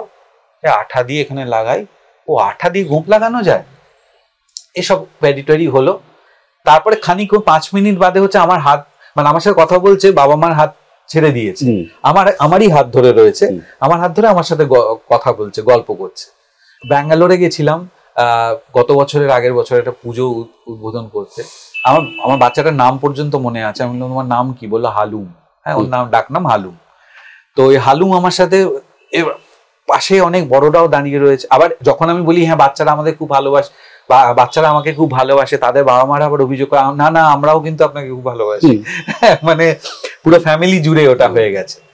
আর সেই হালুম অনেক বাচ্চাদের সাথেই এখানে রয়েছে। তারপরে আমাকে বললো তুমি আমাদের বাড়িতে থাকবে? হ্যাঁ, আমি বললাম না আমি তো এসেছি, আমি তো চলে যাবো আবার, তাহলে পরের বার এলে থাকবে? আমি বলছি হ্যাঁ পরের বারে। তারপর দেখলাম কোথাও চলে গেল ভিড়ের মধ্যে। তারপরে একটু বাদে এসছে, হাতে 2টো বিস্কিট নিয়ে এসছে। হ্যাঁ, একটা এরকম খাচ্ছে, একটা আমাকে দিয়েছে। এই যে মানে বাচ্চাদের এই ভালোবাসা, এইটার আমি কোনো কি বলবো, মানে এটা ভাষায় প্রকাশ করা খুব মুশকিল। মানে সত্যি খুবই ভালো কাজ যদি কিছু হয়তো করেছি, বা ভাগ্য আমার খুব ভালো। ভালোবাসা আমি সত্যি মানে দর্শকদের কাছ থেকে এত ভালোবাসা পেয়েছি। ইভেন এই রকমেরই ভালোবাসা অনেক বয়স্ক মানুষ যারা মানে আমাদের আগের জেনারেশন এবং তার আগের জেনারেশনও, তারা এত পছন্দ করে। মানে আমি এমন অনেক গল্প শুনেছি বয়স্ক মানুষদের আমার প্রতি ভালোবাসা, সেগুলো খুব ভীষণই টাচ করে। আদিত্য বিক্রমের সাথে কাজ করার অভিজ্ঞতা কেমন? আদিত্য বিক্রমের সাথে আমি যে ছবিটা করেছি সেটা বোধহয় 4 বছর আগে, মানে রিলিজ হচ্ছে সামনে, কিন্তু ছবিটা যখন বেরোবে দেখলে বুঝতে পারবি যে 4 বছর আগের ছবি অনেক সময় ডেটেড মনে হয় না। এটা একেবারেই তা না, এত আধুনিক একটা ছবি এবং কলকাতাকে নিয়ে এরকম ভাবে ভাবা। ও শুটিং করার পদ্ধতিটা, আমি তখন এমনিতেই নতুন ছিলাম, মানে 4 বছর আগে, মানে বুঝতে পেরেছিস তো, তখন সবে সবে করতে শুরু করেছি, অনেক কিছুই জানি না। ওর ওখানে গিয়ে আমি দেখলাম যে আমি যেটুকু করেছি সেই তুলনায়ও আবার ওর পদ্ধতি খুব আলাদা। প্রথম কথা হচ্ছে যে স্ক্রিপ্ট যেটা দিয়েছে মনে হচ্ছে ওটা বোধহয় একটা ড্রাফট লিখে কোনো রকমে প্রথম ড্রাফট বোধহয় আমাকে দিয়ে দিয়েছে, মানে ঠিক করে ভালো করে লেখা নেই, পড়ে একটা মোটামুটি বোঝা যাচ্ছে, কিন্তু ওটাই ও খুব শেষ মুহূর্তে অ্যাক্টররা কিভাবে নিজেদেরা প্রিপেয়ার করে নিল, কি ইম্প্রোভাইজ করলো, ওইটার উপরে গুরুত্ব দেয়। আর ওর যে ক্যামেরা সেট আপ বা ওর যে পুরো মানে যে ক্যামেরার যে পুরো টিমটা, সেই টিমটা বাইরে থেকে এসেছিল, তাদেরও অন্যরকম টেকনিক আছে। আমরা গোটা সিন রিহার্সাল করেছি, সেটা ক্যামেরা টিম বসে দেখেছে, দেখে ডিসাইড করেছে রান টাইমে যে তাহলে কিভাবে করবে। মানে আমরা যেটা হয় না অনেক সময় আমরা ছোট ছোট ভাগ করে নিয়ে এই শর্ট হিসেবে ভাবি। এবার ধর এতটুকু পর্যন্ত সিনের এতটুকু পর্যন্ত ভাবা আছে যে এটা হচ্ছে একটা মাস্টার শট, এটা হচ্ছে মিড শট, এটাতে দুজন থাকবে, এটা ক্লোজ আপ। রান টাইমে ক্যামেরা নিজে পজিশন নিয়ে নিয়ে ওটাকে টু শট বানিয়ে দিচ্ছে। আমরা কিন্তু গোটা গোটা সিনটা করে যাচ্ছি ফ্লুয়েন্টলি। মানে এই সময়টায় আছে তখন ক্যামেরাটা এতটা দূরে আছে, গোটাটা একটা মাস্টার শট মনে হচ্ছে। ক্যামেরাটা আমরা কিন্তু করে যাচ্ছি, ক্যামেরা কিন্তু মুভ করে এসে যে জায়গায় টু শট নিচ্ছে, যেখানে ওভার দ্য শোল্ডার নিয়ে নিচ্ছে, যেখানে ক্লোজ আপ নিয়ে নিচ্ছে। হ্যাঁ, তার জন্য কিভাবে লাইট করতে হবে ওরা পুরো রিহার্সালটা দেখে ডিসাইড করলো। দুবার ক্যামেরার সাথে আমরা অভিনয় করলাম, ফোর্থ টাইম ওটা শুট হলো। এবার কোনো কোনো খুব ক্রিটিক্যাল জায়গায় হয়তো আলাদা করে করতে হলো, কিন্তু প্রাইমারিলি পুরো শুটটা এইভাবে হয়েছে। আমি সেটা থেকে হাঁ হয়ে গিয়েছিলাম। এবং তাতে অ্যাক্টার্সদের এত সুবিধা হয় যে ফ্লুয়েন্টলি আমরা করতে পারি, যেখানে মাঝে মাঝে হঠাৎ করে একটা শটের জন্য ইমোশন আনতে গেলে আমাদের একটুখানি সময়ের দরকার হয়, একটু ভেবে নিতে হয়। এবার ওটা হচ্ছে ওই জার্নিটা তো অ্যাক্টাররাও করছে একসাথে, এটা চমৎকার, খুব ভালো এক্সপিরিয়েন্স। তাহলে গ্রাফটাও অ্যাক্টরদের পেতে সুবিধা হয়, খুবই সুবিধা হয়, খুবই সুবিধা হয়। আমি তো তখন একদম প্রথম এসেই ওই পদ্ধতিটা দেখে মানে অবাক হয়ে গিয়েছিলাম যে আচ্ছা এরকম ভাবেও হয়। তারপর দেখলাম না, এরকম ভাবে অ্যাকচুয়ালি খুব বেশি হয় না, বেশিরভাগটাই অন্যরকম ভাবে হয়। এটা এক্সেপশনাল, কিন্তু আমার ভাগ্য ভালো যে আমি একদম শুরুর দিকেই ওটা এক্সপিরিয়েন্স করেছি। সৃজিতের পরপর অনেকগুলো কাজ করলে। 7টা। আমিও 7। আমি অনেক বছরের 7, তুমি খুব তাড়াতাড়ি 7। সৃজিতের সাথে এক্সপিরিয়েন্স। সৃজিত অদ্ভুত অ্যাকচুয়ালি একটা, মানে ওকে ঠিক কি অ্যাডজেক্টিভ বলবো। একটা হচ্ছে ও খুব ইন্টেলিজেন্ট, খুবই উইটি, যে উইটটা সবসময় আবার সবাই বুঝতে পারে না। হ্যাঁ, মানে ওর রসবোধটা এতই রিফাইন্ড এবং এত শিক্ষিত যে সেটা আবার অনেক সময় বুঝি যে মানে বুঝছে না। হ্যাঁ, স্লেশ হিসেবে মনে করছে, কিন্তু অ্যাকচুয়ালি ও একটা মজা করেছে, যেটা আপাত দৃষ্টিতে মনে হয় যে আমাকে বোধহয় মানে স্লেশ করে কিছু বললো। মাঝে মাঝে খুবই রেগে যায়, এবং বেশিরভাগ সময়ই সেগুলো খুব জাস্টিফাইড কারণে। এটা কিছু করতে চাইছে, করতে গিয়ে করতে পারছে না, বাধা পাচ্ছে। সেটা হয়তো রিজনিং করার মতো ঠান্ডা মাথাটা তখন ওর নেই, যে হ্যাঁ এটা কেন হচ্ছে না, কারণটা ভেবে দিয়ে আমার মানে সেটা বাচ্চাদের মতো খানিকটা, মানে আমার চাই মানে তো চাই, মানে এক্ষুনি চাই, কি করে দেবে আমি জানি না। আমার এরকম মনে আছে যে আমি সে কোন এক্স্যাক্টলি দিনটার কথা বলছি না, আমি শুট করছি তখন ওর সাথে ফেলুদার জন্য কলকাতাতেই সেদিনকে শুট হচ্ছে। একটা লেন্সের কথা ওর লাগবে সেদিনকে, ও বলে রেখেছিল আগে থেকে। তো আমাদের এখানে অনেক সময় যেটা হয় যে বলে যে আচ্ছা দেখছি, তারপর মনে হয় যে ঠিক আছে অল্টারনেটিভ কিছু একটা ঠিক করেই নেবে ডিরেক্টর, যখন বলবো যে পাওয়া যায়নি ওটা। তো ও বললো এই লেন্সটা লাগাও, বললো যে এটা পাওয়া যায়। বললাম কেন, আমি তো আগে থেকে বলে দিয়েছিলাম। তা লাগবে না দাদা, ওটা তো হয়নি, এটা তাহলে আমরা এরকম করে। তখনই সেই চাপটা ডিওপি কে বলা হয় যে তাহলে তুমি এরকম ভাবে অল্টারনেটিভ কি করবে, ডিরেক্টর ডিওপি মিলে কিছু একটা ঠিক কর। ও যে তখন বললো যে না আমি এটা তো বলে দিয়েছিলাম, মানে আমার এটা লাগবে, এবং যতক্ষণ না লাগবে আমি এটা অন্য শটও নিতে থাকবো না, ওইটাই আসবে, ওই শটটাই আমি নেব। হ্যাঁ, তো যেহেতু আমার বলা ছিল আমার দায় না এটা, তখন তো তুমি আমায় বলোনি যে না এটা পাওয়া যাবে না, এখন কেন বলছো? শুটিং বন্ধ রেখে দিল। এই জেদটাকে তো ভালো জেদই বলবো, তাই না? মানে রিকোয়ারমেন্ট আগে জানানো আছে। তো এইরকম অনেক কিছু এরকম হয়। এক সময় তো এমন করে, মানে তখন মনে হয় যে গিয়ে ছেড়ে বেরিয়ে যাই আর কি, ফ্লোর ছেড়ে বেরিয়ে যাই, বিরক্ত। আবার পরে তার এফেক্টটা যখন দেখি তখন খুবই ভালো লাগে। তো এইরকম আর কি, মানে ওর সাথে অভিনয় করাটা একটা খুবই মজার এক্সপিরিয়েন্স, কিন্তু চ্যালেঞ্জিংও বটে। হ্যাঁ, ফ্লোরে মাঝে মাঝে খুবই ইরিটেটিং লাগে। যেখানে আমাদের একটা প্রচলিত ধারণা আছে ইন্ডাস্ট্রিতে বন্ধু তো হয় না, সেখানে তোমার গত জন্মদিনে তোমাকে নিয়ে লিখলেন নির্দেশক জয়দীপ মুখার্জি, এবং লিখলেন তার শিরোনাম আমার বন্ধু অনির্বাণ। ঠিক। তোমার কি মনে হয় কয়েকটা বছরে তুমি কিছু বন্ধু উপার্জন করতে পেরেছো? হ্যাঁ, আমার এমনিতে তারা কারা? হ্যাঁ, এই জগতের আগেও, মানে আমি যখন অভিনয় জগতে ছিলাম না তখনও আমার যে জীবন, সেই জীবনেও কিন্তু আমার বন্ধুর সংখ্যা খুব কম। হ্যাঁ, মানে আমার অনেকেই পরিচিত, অনেকের সাথেই আমার খুব ভালো সম্পর্ক, কিন্তু অ্যাকচুয়ালি বন্ধু বলতে যেটা বোঝায় সেই সংখ্যা আমার বরাবরই কম। তো আমি এখনো কিন্তু কোনো এরকম এক্সপেকটেশন নিয়ে চলি না যে আমার প্রচুর বন্ধু হবে, এবং আমি আমি খুব একটা মিশুকে না, মানে পছন্দ করো না যে 24 ঘন্টা ঘাড়ের উপর, না না না একদমই না, বরঞ্চ আমার সেটা একটু অস্বস্তি লাগে আর কি। হ্যাঁ, আমাকে আমার মতো করে যারা ইকুয়েট করতে পারে আমি তাদের সাথে আমার ভালো ইয়ে হয়, বাট নট নেসেসারিলি আমার মতোই তাকে হতে হবে, সে খুবই অন্যরকম হতে পারে, কিন্তু এটা ওই বোঝা যায় না এটা ওটা নিজে থেকে।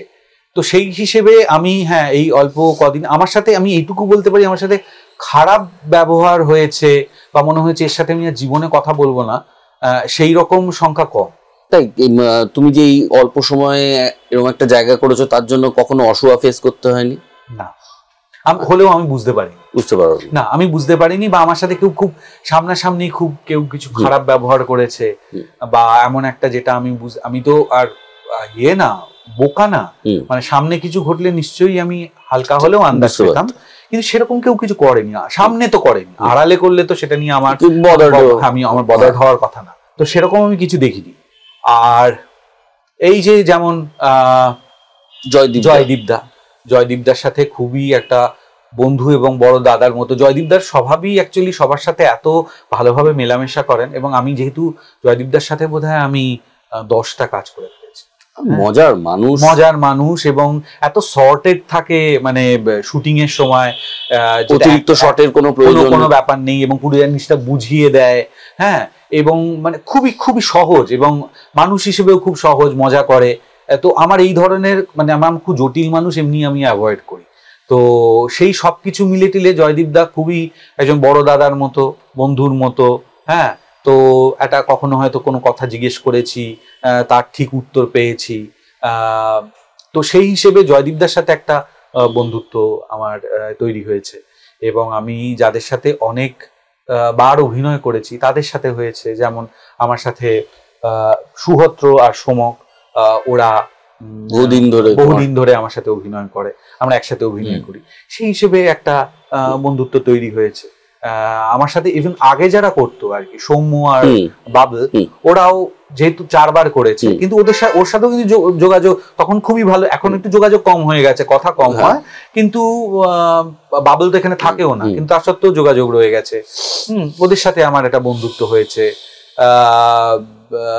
ইদানিং ঋত্বিকের সাথে আমি বেশ পরপর অনেকগুলো কাজ করলাম, সেখানে মানে সারাদিনই হয়তো কেটেছে, সেটা এক ধরনের, ওর সাথে যেমন বিভিন্ন ব্যাপার নিয়ে আলোচনা করা যায়, নট নেসেসারি শুধু সিনেমা নিয়ে, সেটা এক ধরনের একটা বোঝাপড়া, একটা সহকর্মী টার্নড ইনটু বন্ধু, এরকম একটা স্টেজে হয়েছে। এবং আমি খেয়াল করে দেখেছি যাদের সাথে আমার ওই কাজের বাইরেও কখনো কোনো কথা হয়, তাদের সাথে ওই বন্ধুত্ব হওয়ার একটা রাস্তা অ্যাটলিস্ট তৈরি হয়েছে। সেই হিসেবে আমি তোকেও বলতে পারি, কারণ তোর সাথে আমার এমন না যে শুধু যখন শুটিং হয় তখন সেদিনকে কথা হয়, পরেও বিভিন্ন সময়ে কথা হয়েছে, বিভিন্ন ব্যাপারে কথা হয়েছে।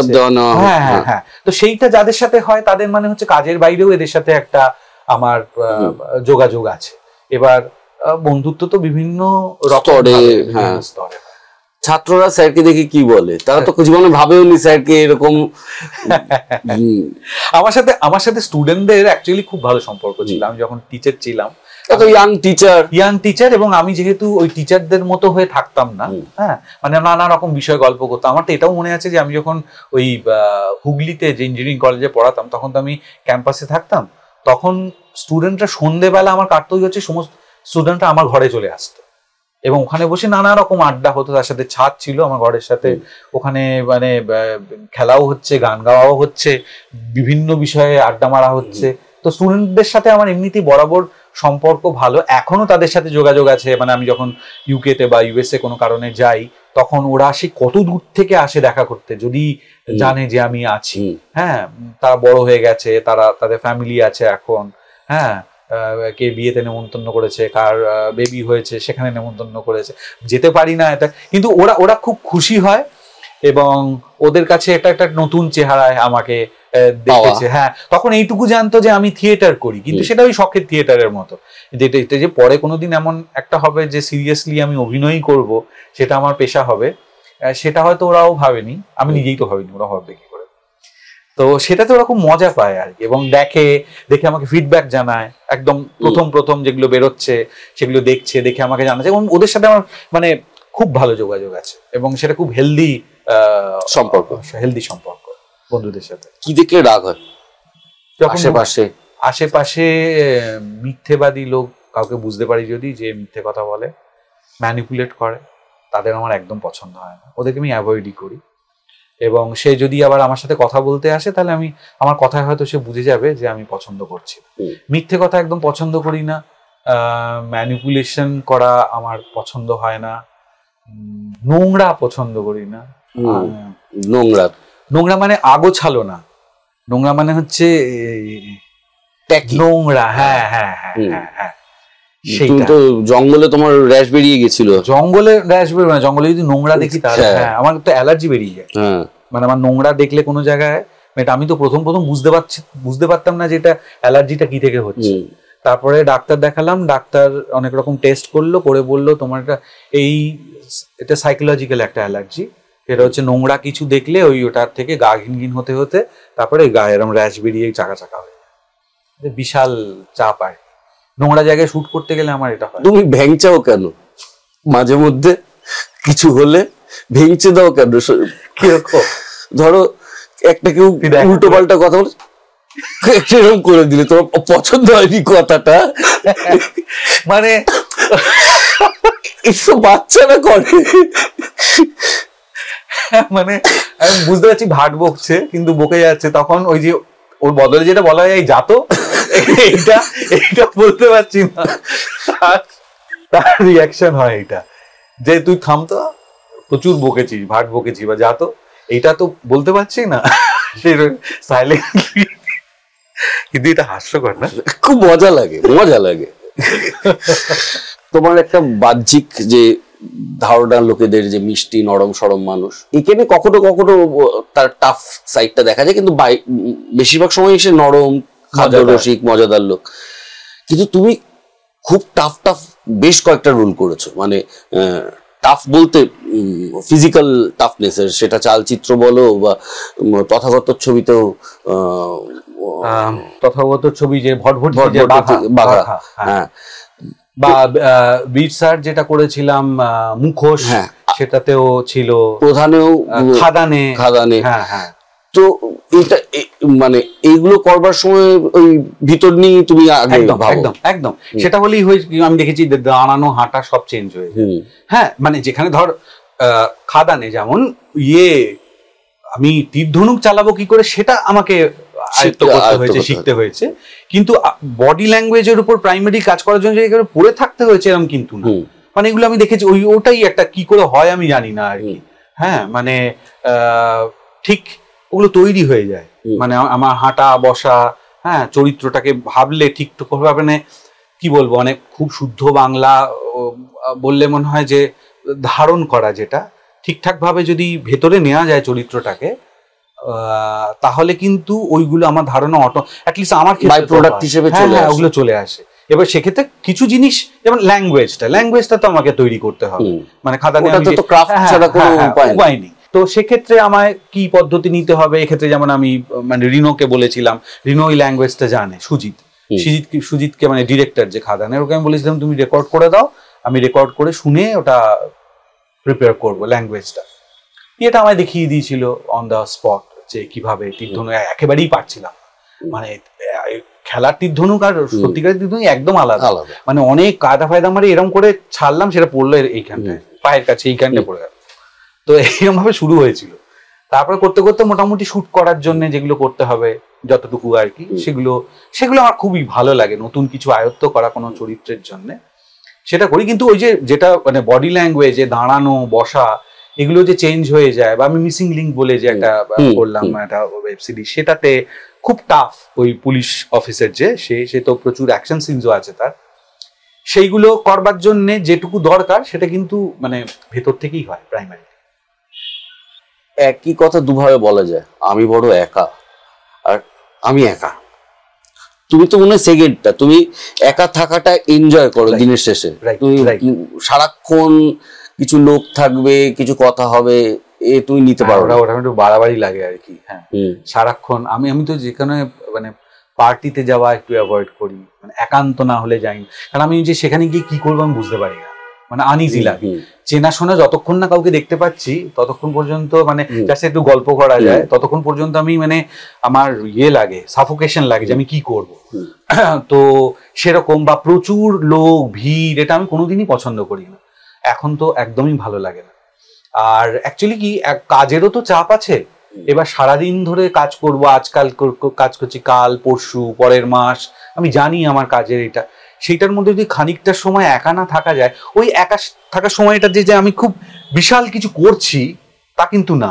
মানে আমি ওরকম ভাবে বলতে পারবো না যে কালকে আমি বাড়ি চলে গেলাম, তারপরে ঘুমোবার আগে আমার কাছে 3 ঘন্টা ছিল, ওই 3 ঘন্টা আমি এইটা করেছি, সেটা আমি হয়তো বলতে পারবো না কি করেছি, কিন্তু ওই 3 ঘন্টাটা একা যে থেকেছি সেটা খুব জরুরি আমার নিজের জন্য, সেইটা আমি বুঝতে পারি। এবার সেটা আমি একা থেকে এখন অভ্যস্ত এবং আমি খুব খুশি আর কি। মানে ওটা না হলে এখন চলে না দাদা, মানে একা থাকাটা দরকার হয় পড়ে। আমি সেজন্য ঘুরতে যেতে একা পছন্দ, অনেকেই শুনে খুব অবাক হয় একা একা ঘুরতে কি করি। আজারবাইজান গেলে না কয়েকদিন আগে, ও অনেকে অবাক হয় যে একা ঘুরতে গিয়ে কি করিস। আমিও একা ঘুরতে যাই। হ্যাঁ, এবার কি করি এটা যার যে বোঝে না তাকে বোঝানো খুব চাপ আছে। কিছুই করি না কিছুই করি না তাহলে গেলি কেন, তখন কিছুই করিস না তাহলে গেলি কেন এতগুলো পয়সা খরচা করে। মানে এই অদ্ভুত প্রশ্ন যার উত্তর দেওয়া যাবে না, কিন্তু ওটা সব জিনিস বোঝানো খুব মুশকিল কিন্তু খুব জরুরি, এটা বুঝতে পারি। আগামীর দিকে তাকে কি দেখতে পাচ্ছি আমরা? যাই তোমার জন্য কি সিনেমা, কি? আচ্ছা, সিনেমা তো অনেকগুলোই করা আছে যেগুলো রেডি আছে। এরকম সিনেমা প্রায়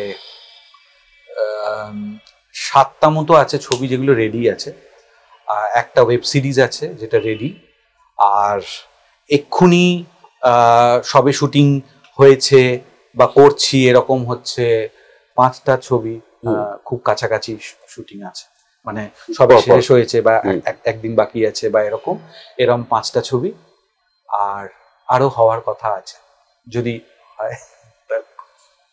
না ঈশ্বর করুন তাই হোক, নেপোলিয়নের জয়যাত্রা অব্যাহত থাকুক।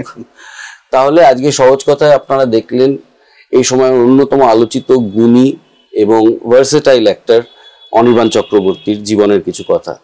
তো সহজ কথায় চোখ রাখতে হবে আপনাদের এরকম কিছু কথা দেখতে গেলে, এবং লাইক শেয়ার সাবস্ক্রাইব করবেন। আর আমার এই টি শার্ট গুলো বানিয়ে দিচ্ছে বংমেড, তো বংমেডের বিজ্ঞাপন মনে হয় যাচ্ছে নিচে, ওদের ওয়েবসাইট থেকে ওদের টি শার্ট নিন। তো এই তো গেল কথা, আবার দেখা হবে পরের সপ্তাহে। ধন্যবাদ।